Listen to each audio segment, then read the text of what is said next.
जो office objection लगाए गए थे वो ये ऑफिस ऑब्जेक्शन लगाए गए थे कि कंसोलिडेटेड ऑर्डर एक टेक्निकल मामला है कि शायद एक पेंडिंग पिटीशन के ऊपर दूसरी पेंडिंग पिटीशन है, तो आज मैंने वो ऑर्डर लगाए और अदालत को ये बताया है कि जो ऑर्डर्स जिस पर ऑब्जेक्शन लगाया है ऑफिस ने उसकी समाअत कल सुबह के लिए जो है वो chief justice Islamabad high court की अदालत में पेंडिंग है और वो बुशरा बीबी और इमरान खान साहब की मुलाकात की हद तक है, जबकि ये पिटीशन जो है ये 3 ऑर्डर्स इस अदालत के हैं जिनकी खिलाफ वर्जी हो रही है। जो दोस्तों से मुलाकात होती है, 2 मुलाकातें हमारी शेड्यूल जो मार्च का 2024 का शेड्यूल तय हुआ था उसके तहत 2 मुलाकातें होती हैं। मंगल वाले दिन खानदान के अफराद और वकला की मुलाकात होती है और जुमेरात वाले दिन दोस्तों से मुलाकात होती है और इनकी लिस्टें जो हैं ये नाम जो है इमरान खान साहब खुद काम करते हैं, अंदर से जेल अथॉरिटीज़ जो हैं उनके साथ कोऑर्डिनेट करती हैं।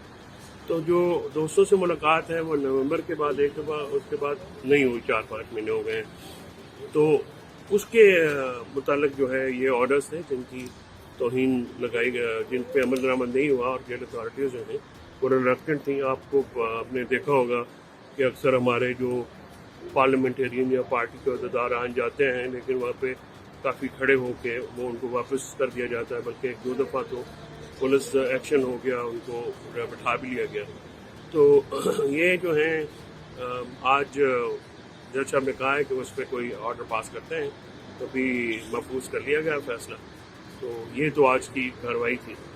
बाकी आज 2 चीज़ें जो हैं बड़ी ज़रूरी हैं सामने लाना। देखिए, इमरान खान साहब का एक आर्टिकल भी आया है और खतूत भी आया है और हमने जो एक सियासी इत्तेहाद बनाना है हम उस पे हमारी जो टीम्स हैं जिनमें असद कैसर, उमर अयूब, हामिद रज़ा साहब और नासर अब्बास साहब समेत दीगर दोस्त जो हैं वो लगे हुए हैं।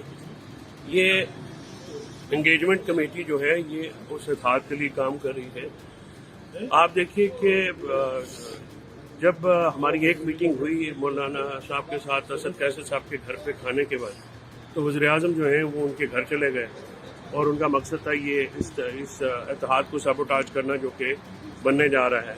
और फिर कॉन्फ्रेंस जिस तरह से रोकी गई लेजेंड होटल में, वो भी आपके सामने है, जिसके होस्ट जो हैं शाह खान अब्बासी साहब थे और 18 पार्टियां जो हैं पार्लियामेंट के अंदर और बाहर, उन्होंने इमरान खान की आवाज़ में लाई और कहा कि ये हुकूमत नुमाइंदा हुकूमत नहीं है और इस हुकूमत को मुस्ताफ़ी होना चाहिए और मुल्क को आगे बढ़ाने के लिए साफ शफाफ इलेक्शन, गैर जानबदार इलेक्शन कमीशन के तहत ही एक नया रास्ता है।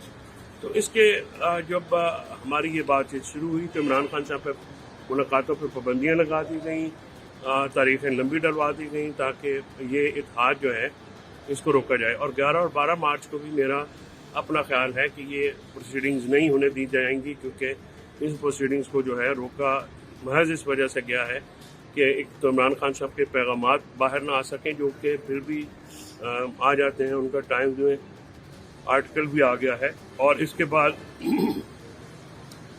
मौलाना साहब की बाहर जाने का जो शेड्यूल है वो हम तक कन्वे था और हमें मालूम है कि वो हमेशा पहले 2 अशरे या 3 अशरे जो है वो गुजारते हैं बाहर।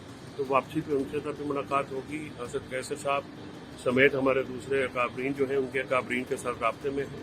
जो तहफ़्फ़ुज़ात इत्तेहाद में हमेशा तहफ़्फ़ुज़ात होते हैं, ये कोई नई बात नहीं है और बेयर मिनिमम कंसेंसस होता है जिसके ऊपर हम काम करें। और इंशाअल्लाह हुकूमत जिस तरह से बेचैन है, जिस तरह से घबराई हुई है, वो आपके सामने है और ये इत्तेहाद ही पाकिस्तान को आगे लेके जाने का वाहिद सियासी रास्ता है और इस सियासी रास्ते पे हम गामज़न हैं। और मुझे कभी उम्मीद है कि इंशाअल्लाह इमरान खान साहब की हिदायत की रोशनी में, उनकी डायरेक्शन में ये जो अपोजिशन है वो मुल्क की में जमहूरियत, आइन की बहाली, rule of law, human right violations, Azad media और आज़ाद अदलिया के लिए जो है वो खड़ी होगी। और मुल्क में जो इस वक्त फस्तायत है, जो इस वक्त अनअनाउंस मार्शल लगा हुआ है, इसके खिलाफ जदोजहद में तमाम जमातें अपना रोल अदा करेंगी, चाहे वो पार्लियामेंट के अंदर हो या पार्लियामेंट के बाहर हो, और अवाम की उमंगों के मुताबिक ये मुल्क आगे चले। यही जमहूरियत का तकाजा है, यही आइन का तकाजा। आतिश न्यूज पाकिस्तान के सबसे बड़े न्यूज नेटवर्क का हिस्सा बनने का सुनहरी मौका। मुल्क भर से दर्ज झेल आसामियों की जरूरत है। Bureau chief deputy bureau chief, video editor, city reporter, tehsil reporter, district reporter, crime reporter, press reporter, नुमाइंदा, नामह नगार, चीफ एग्जीक्यूटिव सैयद जमशेद बुखारी। मजीद मालूमात के लिए इन नंबर्स पर राबिता करें।